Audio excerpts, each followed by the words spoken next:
UP में BJP की होगी हार, एनडीए में बगावत, अखिलेश ने बना लिया प्लान।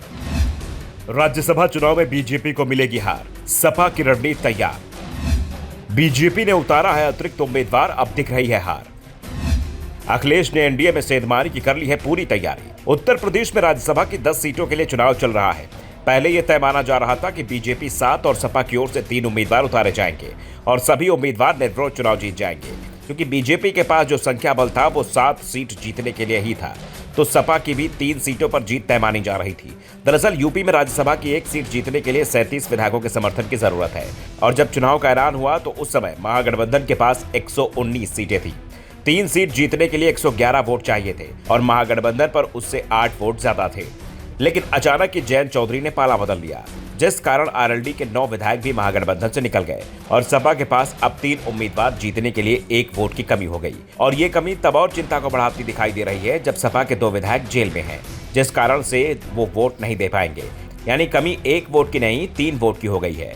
पल्लवी पटेल भी नाराज हैं और अगर वो वोट डालने नहीं जाती हैं तो परेशानी और ज्यादा बढ़ जाएगी। इतनी परेशानी के बावजूद अखिलेश यादव को चिंता नहीं दिखाई दे रही है, क्योंकि सपा चीफ ने प्लान तैयार कर लिया है। सपा ने जया बच्चन, रामजी लाल सुमन और रिटायर्ड आईएएस अधिकारी आलोक रंजन उम्मीदवार बनाया है, जबकि बीजेपी ने पहले 7 उम्मीदवार उतारे थे, लेकिन नामांकन पत्र जमा कराने के अंतिम समय पर संजय सेठ के रूप में 8वां उम्मीदवार भी उतार दिया।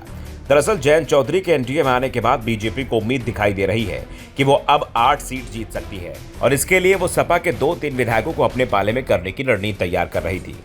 लेकिन अखिलेश यादव ने अपने विधायकों को एकजुट रखने के साथ ही बीजेपी कैंप में सेंधमारी की तैयारी कर ली है और निशाने पर आरएलडी और सुभाषपा आ गए हैं।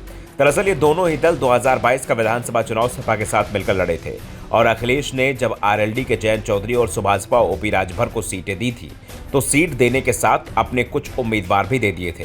यानी सपा के उम्मीदवार आरएलडी और सुभाषपा की टिकट पर चुनाव जीते थे, और अब अखिलेश यादव ने राज्यसभा चुनाव के लिए इन विधायकों से सीधा संपर्क साध दिया है। दरअसल दावा किया जा रहा है कि इन दोनों ही दलों के 6 विधायक सपा के नेता थे, लेकिन चुनाव उन्हें सहयोगी दल के निशान पर लड़ना पड़ा था। राज्यसभा चुनाव में पार्टी का व्हिप लागू नहीं होता है, इसलिए ये विधायक अगर क्रॉस वोटिंग करते हैं तो इन पर किसी तरह की कोई कार्रवाई नहीं हो पाएगी। इनकी विधानसभा की सदस्यता बची रहेगी, और 6 विधायकों ने अखिलेश के इशारे पर वोटिंग की तो फिर बीजेपी की पूरी उम्मीदें धराशायी हो जाएंगी। यानी लोकसभा चुनाव से पहले ही यूपी में बीजेपी को बड़ी हार मिलती दिखाई दे रही है, और इसका एहसास बीजेपी को भी हो गया है।